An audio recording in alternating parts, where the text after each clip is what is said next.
What's going on, guys? I just got back to the office, waiting for this truck to heat up. But guys, I want to get into a conversation I just had with a customer's son. I think her son did auto mechanic or something like that. I know he was a mechanic, but I had to talk with him when I was at my last call. And guys, I'm gonna put this call up. If not today, I'll probably do it tomorrow. I'll put the call up. Guys, this was like a nuisance call I came from. This is a brand new customer, second opinion. The last company didn't really give the customer an accurate diagnosis, so they didn't know what was going on. But guys, that was like an in and out call. But I did have a very interesting conversation, which ties into the last video I made, a few days ago.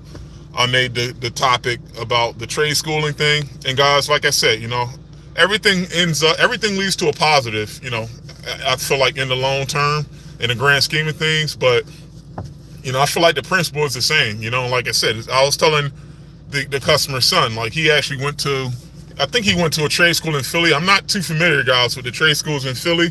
I went to a trade school in Jersey, but I know in Pennsylvania, not in Philly in particular, but in Pennsylvania, I know you got Pinko Tech.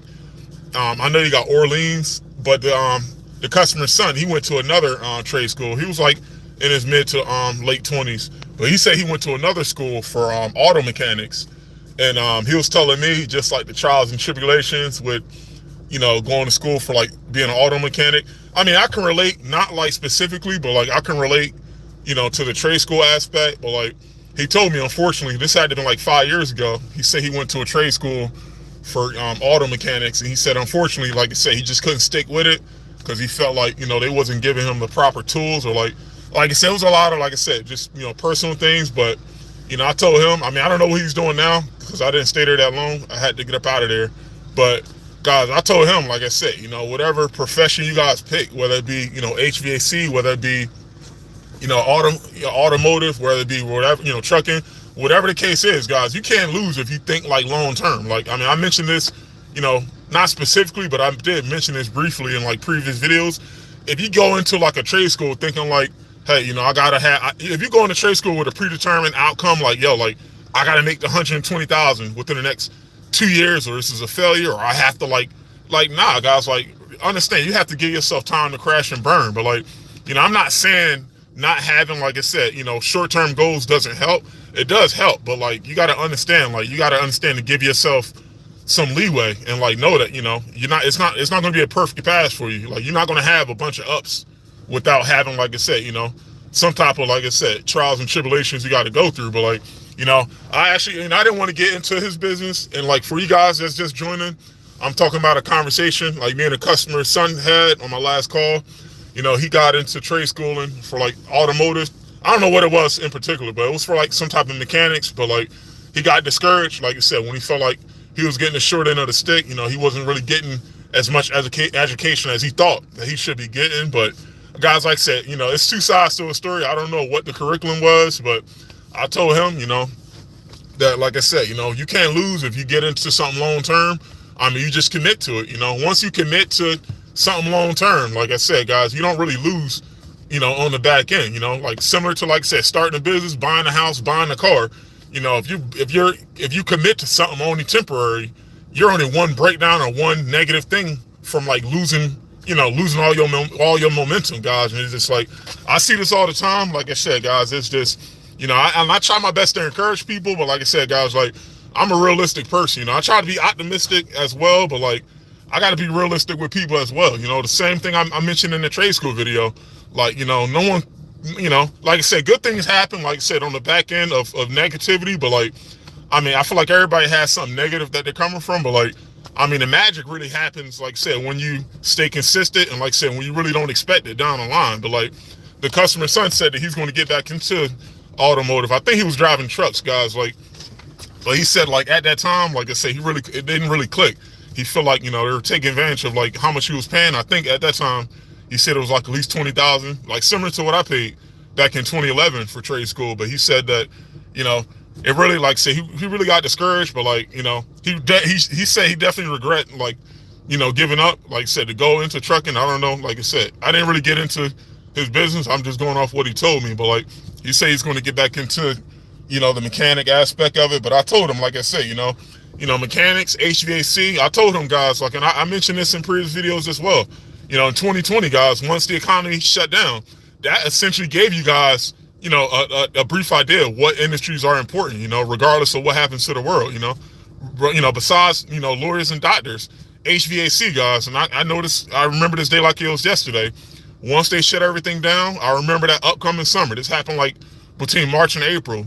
As soon as it got to 90 degrees, guys, our phone started ringing off the hook. And like right then and there, I'm like, you know what, man, I'm glad, like I said, I stuck with this long term, but this is something that people always need, like regardless of how you or me, how me or you may feel, or regardless of what's happening with the economy, there's always going to be a need for trades, like regardless of AI, regardless of robots, at the end of the day, things break down, and you're going to need someone with the wherewithal and the experience to fix things. But like, that's all I was telling him. Like, I mean, shit.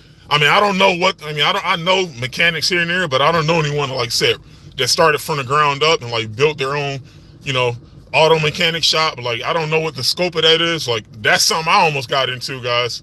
If you seen my intro video, I almost got into being a mechanic, but like, the only thing that turned me off about being an auto mechanic was like, I needed some type of intel. Like, that school I went to was an HVAC school, but like, I didn't know anyone, like I said, at that time that had, had their own auto shop, someone that can tell me like the ins and outs. I wasn't definitely going to, even though, like I said, you can probably make some good money depending on what type of mechanic you are, but like, I wasn't really trying to take that sacrifice without more intel, more insight. But guys, like I said, I was telling him, man, like I said, I definitely tried to encourage him, just like I encourage all you guys. Like, there's no magic pill to none of this shit. You'd have to, deal with, be real with yourself and understand what you got to deal with, whether that be something negative. Understand, like I said, it's happening for a reason, but you have to figure it out. And like I said, guys, once you get past that point, automatically you're going to be in a better situation than what you are in right now. Like, because, I was telling him, like, I see it, guys, I see this shit every day. And like I said, I don't put people's business out, but like, it's either people make it or they don't. But when they don't, man, they turn into like negative people and they start blaming everybody around. I'm blaming my parents for this. I'm blaming the school for not having X, Y. Like, guys, that shit don't work, man. Past a certain age, it's like, yo, like, only children, like I said, are the ones on this earth that's supposed to get sympathy. Past a certain age, it's like nobody want to hear that shit, And I'm not saying this to be negative myself, but it's like, guys, like, the world is cold, man. The world, I'm telling you, like, but you have to acquiesce to like how the world is, and like I say, you still work on yourself, but it's just like, yo, like, no one's really coming to save you on the back end, and that should motivate you guys, to just never stop doing what you're doing, especially if you're moving in a positive direction. You don't count the time, and like I said, I mentioned this in the other videos, like, stop thinking of an end goal with time. Like, shit, you're gonna be a work in progress, your whole life, but don't just think like with that short-sighted mindset. And that's human nature, guys. We all think, damn, can I cut the curve? Can I do this quicker? I think that's human nature, guys, to like want to do things quicker. But I feel like the value of experience, like, you understand when it's your time, and you can't do anything, or no one else can do anything to stop that. But like, you have to build yourself up to knowing when it's your time, but like, that microwave mindset stuff, like, that shit may work if I'm selling you guys, a crazy course online, but like, I don't always preach to like do things as quickly as possible, because like, depending on your circumstance, guys, if you come from nothing like I did, you don't come from a place of experience, you're going to learn this stuff as you go along. And even when you learn something new, guys, regardless if you come from experience or not, once you commit to something long term, guys, you locked in. Like, now it's like, all right, let me learn as much as I can. Even if I learn from a negative experience, let me learn as much as I can. And like I said, guys, like, it's funny, guys, the things that used to the things that used to terrify me back in 2016, I can laugh about now, guys. And like, I was telling someone this last week, guys, like, the shit with the flooding, like I said, guys, with the sprinkler thing, everything, like I say, everything that terrified me, like I said, my younger years, like, I can laugh about. And like, it's funny how life works, guys. Like, if you make it through to the other side, like, I mean, there's way more rewards than there are, problems. Because like I said, the problems I had 10 years ago, I don't have now. So it's like, I'm not saying that to portray a perfect life or nothing like that. But guys, like, you always gonna have issues, but you have to understand where you came from, and most importantly, like, stay committed to where you're going. And like, your problems will change, but like, every problem is different. I'd rather have a problem with someone at $100,000 a month versus a problem with someone that doesn't have anything. Like, but you choose your level of problems based on where you want to go. You know, everybody's problems are different, but like no one's out there reaping rewards without some type of consequence. You know, like that's why, like I said, guys, I always try my best to encourage people. But like with him, I don't know if he's seen that last video, but like I said, he definitely talked about the trade school aspect, and like I don't know what happened, but like I said, he wasn't in it for too long until he got discouraged and he dropped out, and like, you know, the trucking thing didn't work out. But like he said he's actually getting back into it now. And like I thought he wanted to go into trade schooling, but I told him, like, I mean, regardless of what you want to do, you know, like it's definitely worthwhile, but like there's hurdles that you have to get over. But like you have to, you know, plant your feet, and like I said, you know, keep one foot in front of the other. And that's like, it's no magic pill, you know, like that's just the thing, you know, like, and I said that in a very optimistic way, but like that's the fun in it, guys, figuring things out. Like it's fun, like, and it should be fun. Like it shouldn't be like, it shouldn't feel like you're walking on eggshells. You're putting yourself at risk to like learn more, guys. Nah, that's where the fun is at, man. Like knowing that you're going to be a better version of yourself, like you said, down the line, regardless of what's going on. I mean, I think that should be rewarding, and it should be like beneficial to everybody, you know, assuming that you stay in a positive mindset. But like I'm telling y'all, like I said, guys, like, you know, I hope, you know, I told him I wish him the best, but like I said, like he has to, you know, you got to put that work in, man. And like I said, guys, it's really no magic pill to it, man. But I wanted to go, you know, I wanted to go into that story, guys, but I got another topic to go over, guys, real quick. And this is a Thanksgiving stream, guys, because I'm getting ready to get up out of here. What's today? Tuesday? Wednesday? I got another customer call back. I was actually going to head to another call, but that's like a non-emergency call. I might wait until next week to go there. But guys, I got another topic to go over. I got like at least 3 or 4 topics. I don't want to make this a 5-hour GMC Talks, but with this particular one, guys, I brought this up a couple of weeks ago. Guys, I remember back in 2016, I remember the first maintenance agreement that I'm talking me. When I say us, I'm talking like me. I remember the first particular maintenance agreement that I ever tried to sell. Guys, I was actually still working at the hospital actually at this time. So like I said, my schedule at that time, I was working 7 to 11. At 7 to 3 at the hospital. I chill for an hour and I go to teach 5 to 11. And then I only taught 5 to 11 4 days a week. But like Fridays, I do side jobs. So like, guys, it was a carousel full of like work. And like I said, I mean, it worked out. Like, so I'm surprised I stayed in it for that long with that schedule. But like I said, guys, you know, once I turned the hustle engine on, like I said, I just made it work. But like, guys, I remember when I was drafting up, you know, the first drawings of the business, like what I needed, my personal expense sheet, my business expense sheet. I did all that working at the hospital because I had a bunch of downtime. So I'm like, you know what? Like, let me save up $3,000. I don't have any personal expenses. I didn't have any personal debt. I'm like, let me just save up some money. And like I said, like $3,000 should be enough to at least get me like $1,000 work van. But I'm like, let me just save it up first, and let me just figure out, you know, how it's gonna amalgamate, like how it's gonna come together. So I'm like, you know what? Let me just save it up. And like, guys, within a couple months, like I got that 2,500 to 3,000. And like, as soon as I saved it up, I'm like, damn. I'm like, you know what? I need some type of like maintenance agreement. Like, I'm like, you know what? Like, I already seen this working at other companies. Like, once the weather slowed down, I already know if you don't have maintenance agreements, unless you're doing large scale commercial projects, like, and I don't come from a commercial / industrial background, guys. Like, so I never had a project that lasted more than 2 months, even residential wise. So like, I'm used to, like I said, day by day grind of like, you know, you have to, like I said, make money to, like I said, stay in business. I knew that, you know, from being an employee. So like, I'm like, you know what, man, like, I know I got at least 1 or 2 customers. This is like when I first started out. I'm like, I know I got like 1 or 2 customers, and I'm like, you know what? These people only call me when something break. I'm like, damn, how can I draft something up? Like, and guys, I didn't have no template. I ain't had no mentors or nothing. Like, this is just how experience works, guys. Like, if you want to find a way, you're gonna find a way. And like, you can use my example, what I'm getting ready to tell y'all. Like, I didn't know what profit margins was, guys.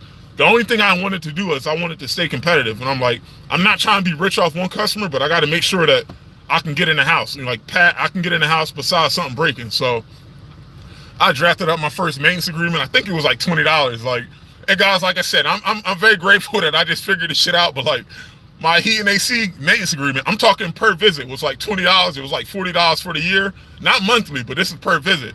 And I'm like, I know my prices are low, but I'm like, I gotta get my feet wet. So like, I remember, guys, my first freaking maintenance, I I think this is a brand new customer. I think this is like a referral. I actually didn't even we wasn't even registered with the state yet. Like this is just word of mouth business. But like, I remember it wasn't Drewdriskle, guys. This is back when we first started. It was Herring's Home Quality Services. This is back when we first started. So I went to Staples. I got my draft sheets together. I printed out like 30 maintenance agreements, and like, guys, very black and white. No features, no benefits. It just say heat and AC maintenance, $20 a piece. And guys, I remember this call like it was yesterday. And I swear to God, this customer probably don't remember me, but like, so I remember this motherfucker's house and everything, guys. Listen, I was out here for a no heat call. It was a bad circuit board, and like, I think he was a friend or a family of someone that worked at the same hospital as me. I know that was a customer from a referral, but like, make a long story short, it was a no heat call. Found a bad circuit board, put a new circuit board in, and at that time I'm like, shit, I'm getting ready to leave, but I'm like, wait a minute, I have maintenance agreements in the truck. Let me see if he wants to get a maintenance agreement. So guys, I go in the truck, and like, this is before I had scripts. I'm like just going off the dome. Like, I'm just like, yo, like, I know why he needs maintenance. It's an older unit. I'm like, I already know what I'm gonna say. And like, guys, like, I wish I would have had this on camera. I go to the truck. This is back when I had a U-Haul truck, guys, before I had my first van. I had a U-Haul truck that I did jobs out of, tools in a bucket. I go to my U-Haul truck, I get a maintenance agreement. I'm like, all right, this is my 4-quarter approach. Let me just make sure I can rehearse this in my head. I already know what the issue is, but moving forward, we want to avoid breakdowns, blase, blase. Guys, listen to this, right? I get my maintenance agreement. I go inside, and mind you, this customer, the only thing this customer knew is that he knew I worked at the hospital, the same hospital as his friend or relative. So guys, I go inside, I'm like, yep, the payment due is this, yada, yada, collected payment. Oh, but by the way, I do recommend maintenance down the line, because you don't want XYZ to cost XYZ. So I start giving him, like I said, the black and white of why maintenance is important. And guys, this motherfucker lit a fire. And like I said, like, I don't know if he's ever gonna see this, but like I said, like, this changed my whole mind towards business. And like I said, this guy accidentally unleashed a monster, guys. You know what he told me? I told him, I'm like, yes, sir, like, this is what we came out here to do today. Here's what was done. Here's what I recommend. Here's why I recommend it. Here's the cost, $20, but for the year it's $40. And guys, I ain't have a uniform or nothing. I just had a white t-shirt on that said Herring's Home Quality Services. And guys, no bullshit. I don't think he meant any disrespect by this, but like, as soon as I told him, yeah, it's $40 for the year, yada, yada. You know what the first thing he told me? He was like, yeah, tell you what, man, I definitely appreciate you for, fixing the heat, and I understand exactly what you're saying with the maintenance agreement and all that, but like, no offense, but how would I know if you're still going to be in business next year? I repeat, he asked me, he was like, I get what you're saying, but he was like, how would I know if you're still going to be in business next year? And guys, instantly in the back of my mind, it didn't register. I had to pause for like 10 seconds. I'm like, wait a minute. I mean, he doesn't think I'm going to be in business by next year. And guys, this is a regular customer. This is not a competitor. I'm like, yo, like, you know what? I didn't take offense to it. I was like, you know what? I understand. Like, in the back of my mind, I'm like, yo, I'm not coming in the Mark van. I'm coming in the U-Haul truck, white t-shirt on. And like I said, guys, that's how I did my side jobs. And like, most customers can attest to that. The customers you still have from back in the day. I did what the fuck I had to do. But like, he asked me, he was like, yeah, I appreciate you. Well, he told me, I appreciate you for fixing the heat. But I'm like, he was like, I can't commit to something long term unless I kind of like know you have some type of reputation. And I was like, man, I understand. So I collected the money, I got out of there. Ultimately he didn't get the maintenance agreement, but guys, I got in my truck, and guys, like I said, I had to cool down. I was upset. As soon as I left the house, I was upset. I was like offended, but like I said, I kept it professional. I'm like, you know what? All right, you know what, man, this motherfucker don't believe in me, but it's cool. Like I said, I'm like, you know what? I already know why I'm here. At that point, I believed in my ability. I'm like, damn, this motherfucker say he doesn't really think I'm going to be in business next year. And I'm like, all right, man. On that drive home, I'm like, you know what, man, I got to turn this shit up. And I'm like, you know what? I don't know what I was doing at that time, guys, but I went home, and like I said, guys, a motherfucker got busy. Like, literally, guys, like, and I think this was meant to happen. That's why, to this day, I remember him. I remember that neighborhood. I don't know if he still lives there, but like, I went home, guys, and like I said, literally, I blacked and white everything. Everything I'm supposed to say, to doing maintenance, to doing service, to doing installs, it's called standard operating procedures. For you guys that don't know what that means, that's how our standard operating procedures came about, like, from that one particular customer. So like, I really think, like I said, knowing what I know now, I probably owe him something for motivating me, guys. But I didn't have a mentality of, like I said, a victim mentality. Like, regardless of how he felt, and of course, at that time, on the way home, I was like, yo, like, damn, he really just said no because he doesn't know if we're going to be around. But I'm like, in the back of my mind, I can't think like that because I didn't give him a business card. Like, I didn't have anything. I just had HVAC knowledge, I had tools, and I had a U-Haul truck. No uniform, no nothing. So, like, I'm like, I can't fault him because he doesn't know me. He hasn't been around. He only know, the person that we helped at the hospital that I work at, my coworker. So I'm like, I can't really fault him for it. But, like, at the same time, I'm like, damn, like, that's a crazy. I'm like, yo, like, at the end of the day, I'm like, at that point, guys, I'm like, this flag, this momentum can either go up or it can go down. I'm like, I can't really get mad at him because that's how he feels. If that's how he feels, there's nothing I can do about it. But I'm like, at the same time, how can I be better? How can I use this situation as fuel to push me forward? And I'm like, you know what? Out of that $2,000, guys, like that I saved up, and like I said, guys, like I didn't have, like I said, I was only making, like I said, I'm talking combined from the 3 jobs, like down there, like close to 3,000. But like I had a lot of money coming out too, like per month. Like I had to buy the van, I had to buy more tools. There's a lot of things I had to buy, but like I'm like, now I have more incentive to make this shit work. I'm like, this ain't gonna be the end of me. Like that mother, he got something else coming if you think this is gonna be the end of me. I'm like, but this wasn't, and I want you guys to understand, this isn't personal towards him.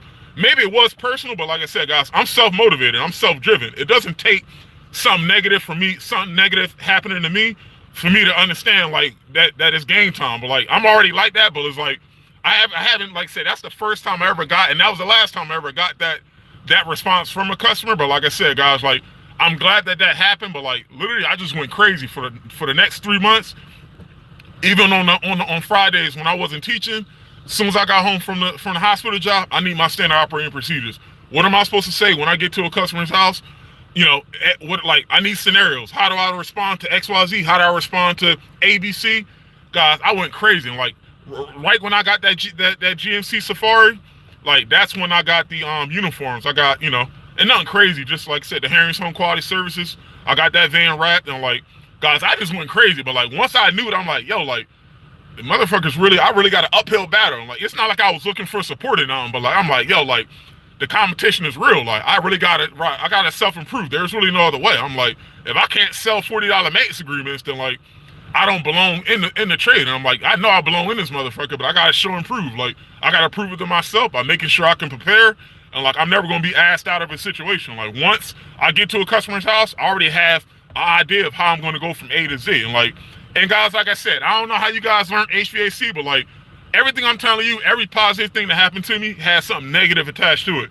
That's why I don't believe in like bailing people out. When someone tells me that they're going through something, guys, I always say, look, figure shit out, because like I said, everything I tell you guys, and like I don't think my story, my situation is any different than anyone else trying to make it doing something else. But like I don't believe in the magic pill. But like I said, I was telling that, like, just to sum all this up, guys, like just with the guy that's gonna go back into trade school, like that short-term thinking, like if I would have had short-term thinking, guys, like I don't know if I would have made it out of trade school, like, because I was scared as hell of not knowing how I was going to pay the student loan money back. Like, guys, shit got real on multiple occasions. But like, you don't hear me.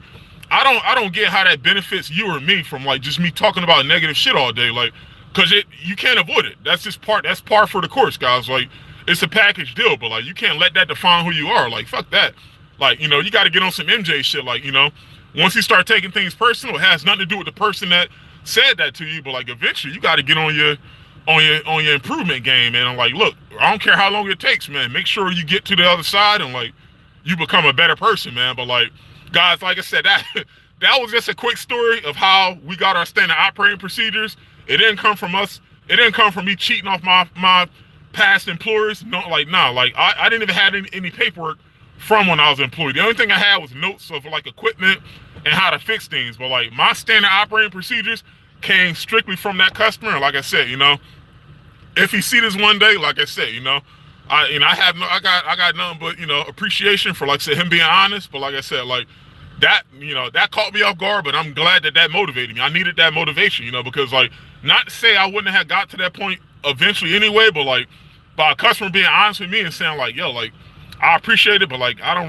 know if you're going to be in business long enough for me to commit to paying for something next year. How would I know you're going to be around? And guys, hindsight is 2020. Me looking back on this now, like how many companies we went behind that, like I said, that took 50% from a customer up front and never came back. So like you never know, guys. Looking back on this now, maybe that customer got taken advantage of by a company in the U-Haul truck. So like I said, guys, it's a lot of good to take from that situation, but you got to be in a positive mentality to receive that good information. Like if I was like on some wreck out stuff, I would have been like, man, he just hating. Nah, he was right. But like I said, guys, that drive home was tough, but I'm like, yo, like I got to really take accountability for like what I'm putting in front. I got to take accountability for the product that I'm putting in front of a customer.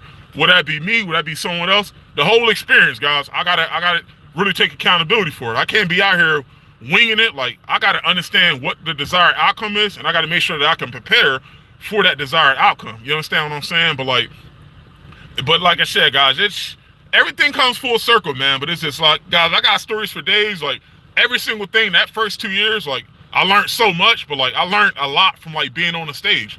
I didn't learn it from me paying someone $20,000 and they telling me X, Y, Z. No, like I had to actually get out there and make shit happen. But like that's the common denominator between me at that time and someone starting on now. Is like, yo, like I can tell you every single thing I've been through, but it won't mean anything unless you get your ass on the stage and perform. Like that's the thing. You have to get those nerves, get those limiting beliefs out of your head. Like shit, like everybody feels it, but you have to make it through the other side, Like, and like I was telling you guys a couple of lives ago, there's somebody out there that wants the exact same thing you wanted, but they was too scared. Maybe they were too scared to face that person in the mirror and change. Like I said, but that doesn't have to be you. You have to be honest with yourself about what you want. But like I said, you have to commit to a long term. That's all it's about, guys. But guys, I just want to get on here, man, because it's been a couple weeks. I want to get on here and yap with y'all. And like I said, let y'all know what's going on. But like I said, guys, it's all about positive encouragement. But I had fun with this shit. Like I said, guys, this is just everyday stuff. But just be on the lookout. I'm going to have more vlogs coming out, if not today, tomorrow. But guys, I got to hit the bank. I got to get up out of here. And I got to call this customer back to put her on the schedule for tomorrow. And that's it. Looking through the comments here. Laura, what's going on? How you doing? Nah.